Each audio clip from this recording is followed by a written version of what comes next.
Welcome to yet another amazing video on this fabulous YouTube channel in which we're going to be talking about something exceptionally interesting when it comes to the ToneX application. So today I have prepared 3 tips, tricks, hacks, use whatever fancy YouTube word you want. Basically today I want to share 3 different ways on how I use the mid-range section of the equalizer in the ToneX application. And the information that I'll be providing you with is going to help you on live gigs and home recording situations, and it may resolve existing problems with your guitar sound, or it may improve your guitar sound in various different ways. So stick around with me, listening to me, because I promise it's gonna be absolutely fun. And for the purposes of listening to me, you might want to drink something, preferably something strong and alcoholic so you can bear me. But yeah, I have a little bit of coffee left in my shroom cup, because shroom cup is cool. And yeah, I said everything already, right? So spend the next few minutes with me. Yeah, spend the next few minutes with me, listening to me talk about equalizers and tricks and good stuff. Let's go. Okay, so the first thing that I want to get out of the way is that what I do on this channel is I don't give you fish. I don't feed you fish. I want to teach you how to fish if you're interested. That's why for all these things that I'm talking about, my advice to watching all of my videos and all YouTube videos in general is to be a critic and to learn the technique and not take all these things for granted, because what I do in this video might not work for your specific situation, but the way how I've always taught people to do some things is that you really need to understand what's happening, and when you understand what's happening, then you understand that there is no magic happening. There is a technique to everything. And basically you can learn what to listen for, you can learn a trick that you could do, and you just pack this information in a small zip file, put it somewhere in your brain so it doesn't take a lot of space, and when you get into a certain situation, you're gonna remember, there was this blonde guy on a YouTube fucking channel who said something about this, and this information just might resolve my problem. So bottom line is, don't take these things for granted. Use the techniques, use the style, and use the advice to know what to listen for. So before we get into the various ways that we can use the equalizer, the biggest problem with the ToneX equalizer, as I see it, is that you have the mid-range, basically the amount, you have the mid-range frequency, you have the mid-range Q, and all this is really logical for most people. But the problem is you don't really know what kind of cue this is unless you have some kind of ear training that you can hear these things. Sometimes it's much easier so you can graphically see how this equalizer works, how this cue works, because it's pretty much different in every plugin. So the first thing that we are going to do is we are going to visualize how the equalizer works so you actually see what's happening, and then we're going to proceed into the little tips that I'm going to be giving you. So basically I have used this trick a few times in my videos before, and I'm going to be using white noise. I'm going to run it through the ToneX software, and we're going to be looking at what's happening on the equalizer. All right, parametric equalizer, so you see everything. So take a look at this. We run the noise, and we can see that what we get is basically the same amount of energy on all frequencies. All right, so what I'm gonna do, I'm gonna increase the mids to the maximum, and now we're gonna see what the Q does. So increasing the Q narrows the mids, decreasing the Q widens the mids. We can see this if we increase the Q and dip the mids, you see that we are getting a very narrow scoop. If we lower the mid Q, then we are widening basically the mid-range bell that is getting cut. Obviously, if we sweep the frequency, we can see that this whole thing works in a very high frequency bandwidth, let's say. Okay, so we could see that the mid-range equalizer actually works like a bell-shaped curve, and it works in a very wide frequency range, so you can actually work on the low end, you can work on the treble frequencies. So if I grab my guitar, and I'll be using this Evil 800 boosted solo preset from the Evil 800 pack. It's basically the Evil 800 amplifier boosted with a J-Rocket Archer pedal, and this is the sound that we're getting.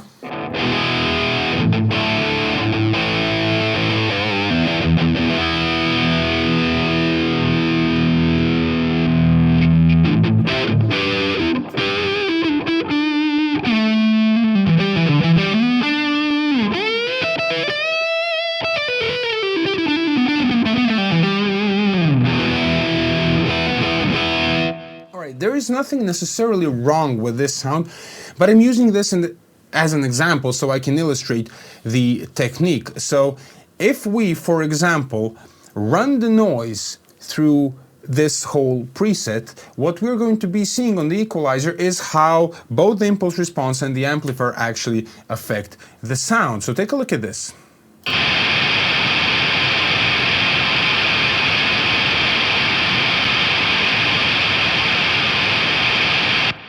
Okay, so what I can see here is that there is really a hump on 2.5 kilohertz, and a lot of the times, me personally, I don't really like 2.5 kilohertz on guitar. It's okay if you're playing alone. Sometimes in some mixes it can make a problem. Not all the time. Simply some speakers, some amplifiers, especially when you use some pedals, they will bring out a lot of this 2K range, which is absolutely normal and fine, but I'm just illustrating this as an example because what I'm gonna do now is I'm gonna go here and I will select 2.5K frequency for the mid-range. I'm going to increase the Q to maximum, so I'm cutting only a very narrow bandwidth, and I'm going to then play with the mid-range gain. So take a look at this.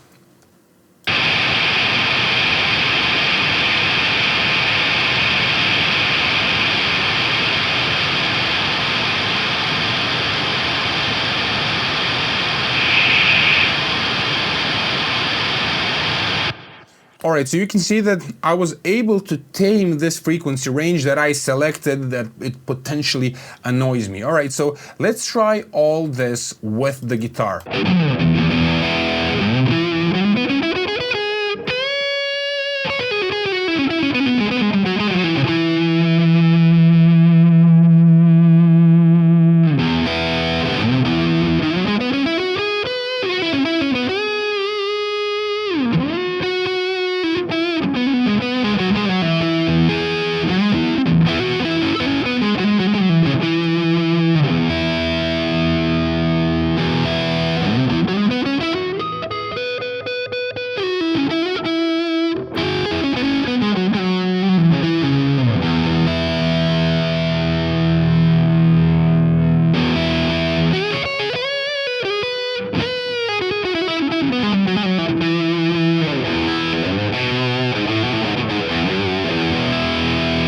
So you get the general idea.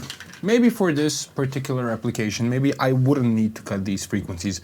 Cutting a lot of these frequencies kills the character of the combination of the amplifier and the speaker working together. But I just wanted to illustrate a technique, how you can remove a certain frequency range with putting the Q all the way up and then selecting the right frequency that you need to notch and then just remove it a little bit. For example, in this particular case, removing a little bit of it, I liked it. It was completely fine. So use the technique. Alright, so the second technique I want to show you is how you can work on the treble frequencies with the mid-range equalizer within the ToneX. And sometimes you would need to do this if you have certain sounds that are dark, and this really helps when you are out playing live, because when you play live you come in situations where like different PA systems are different sound guys are different, like very different, and then you have a problem that, for example, you're not heard or your sound is dark or you're missing some certain mid-range frequencies. A lot of the times you will need to boost some of these, especially like high mid-range frequencies, to get your sound out there, and you can do this with the actual mid-range section. Here I'm using as an example one of the Evil 800 presets where I use a fuzz, and this particular preset is darker than the rest of them because it was basically a cranked Marshall boosted with a fuzz. So it's completely normal that this sound is a little bit dark, and it's also completely normal that the ToneX captures a little bit darker than the actual combination when you use the fuzz pedal and the amplifier, because all these modelers, they don't really handle all these fuzz harmonics that well. So you would need a little bit of help from the equalizer to make this sound actually glorious. So this is the sound that we have.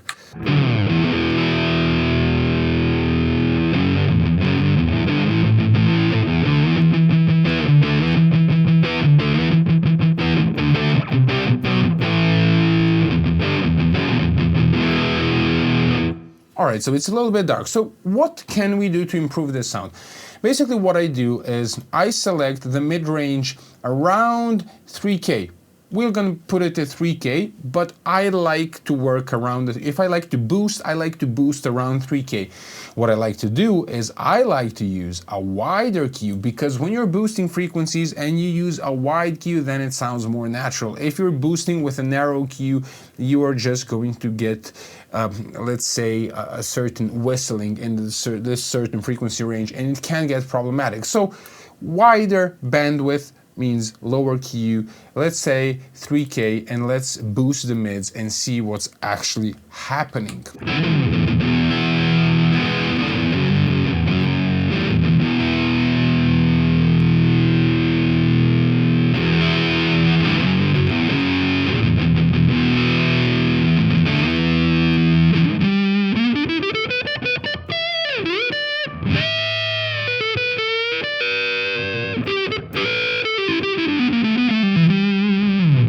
Alright, so it's pretty clear what's happening when you add those 3K, and with a sound like this, I think that this really helps. What I would do with this sound additionally, I would increase the presence, because in general all these fuzzy sounds tend to be like quite heavy on the low end, so the presence is good for like sort of tilting the whole sound a little bit to the brighter side. So I'm gonna add a little bit of presence.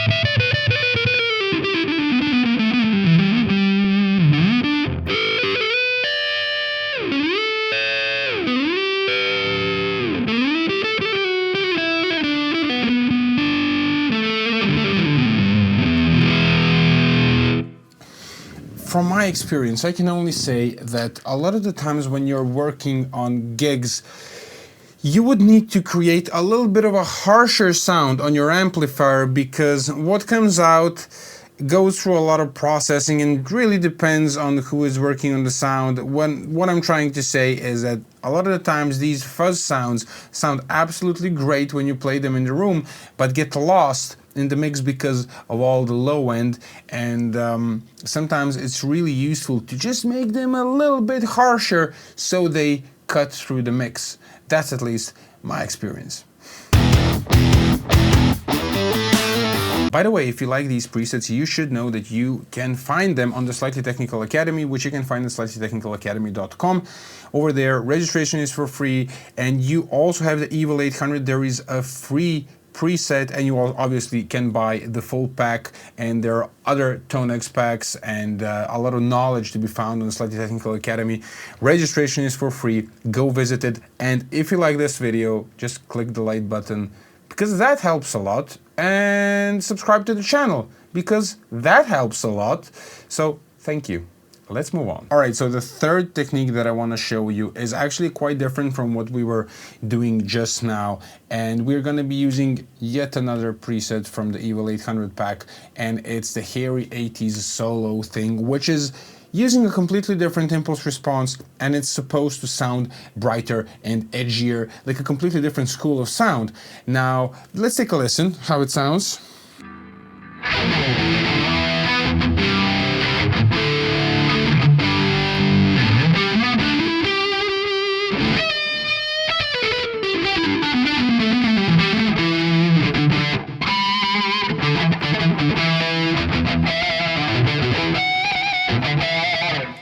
completely different thing, right? So is there something that we don't like about this sound? Well, not really, but can we modify this sound? What can we do to maybe potentially improve this sound?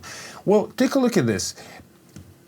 I thought that maybe I would give this sound a mid boost, and what you can do is actually you can select whether your equalizer in the ToneX goes before the actual ToneX tone model, basically. So before the distortion or after the distortion. So far we were using the ToneX in this default mode where it comes after.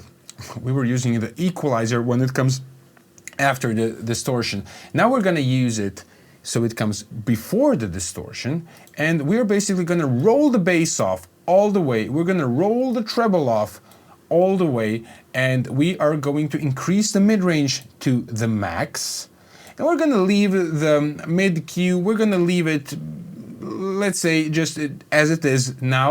And we're gonna select the frequency, it says 750, let's move it to 1K. I like, for example, 1K. So basically what we're going to be doing is we're gonna be hitting the amplifier with something that's sort of similar to like a tube screamer or a clone-based pedal. And let me just return it to how it was so you hear it once again.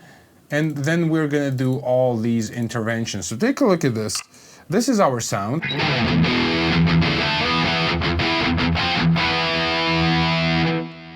And when I do all this stuff,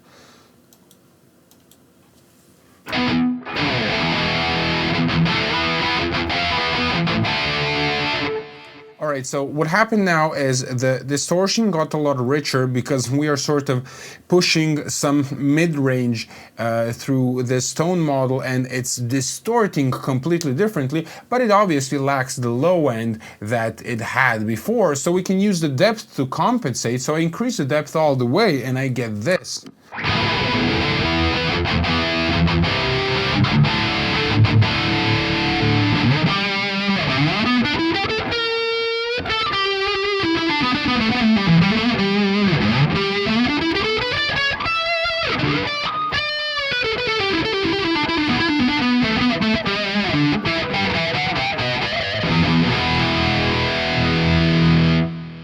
And let's hear how it was before.